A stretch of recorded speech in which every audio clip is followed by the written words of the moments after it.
ఈ రోజుకైనా జగన్మోహన్ రెడ్డి బయటకు రావాలి. ఇంకా ఎన్ని రోజులు నీ కేసులు ట్రయల్ కు వచ్చేదానికి, ఎన్ని రోజులు నీకు ఈ కేసులు జరుగుతాయి? ఇప్పుడు 5,000 రోజులు జరిగినాయి.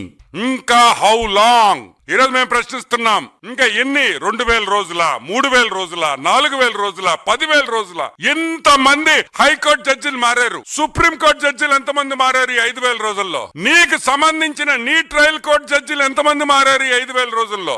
ఏం జరుగుతుందని అడుగుతున్నాం. నువ్వు మొగోడువైతే కోర్టుకు పో, ఏ వాయిదా అడగను, వాయిదాలు వద్దు, 6 నెలల్లో నా కేసుకు తీర్పిండి అని అడుగు. కూటమి ప్రభుత్వం నీ వెనకుంటది ఈ విషయంలో. మేమందరం మిమ్మల్ని సపోర్ట్ చేస్తాం. నువ్వు మొగాడువైతే రా, 6 నెలలు కోర్టులో తెలుసుకుంటాం. 6 నెలలు రోజు నేను కోర్టుకు వస్తా.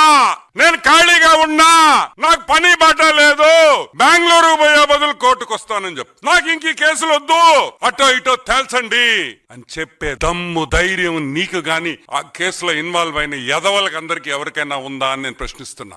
ఈ రోజు నేను చెప్తున్నా, చంద్రబాబు నాయుడు గారి గురించి గాని, లోకేష్ బాబు గురించి గాని మాట్లాడే పని అయితే ఫస్ట్ నీ కేసులు తెగదింపు చేసుకొని రా, కోర్టుకు పో. దమ్మున్న మగాడి అంటావు కదా, పో కోర్టుకి.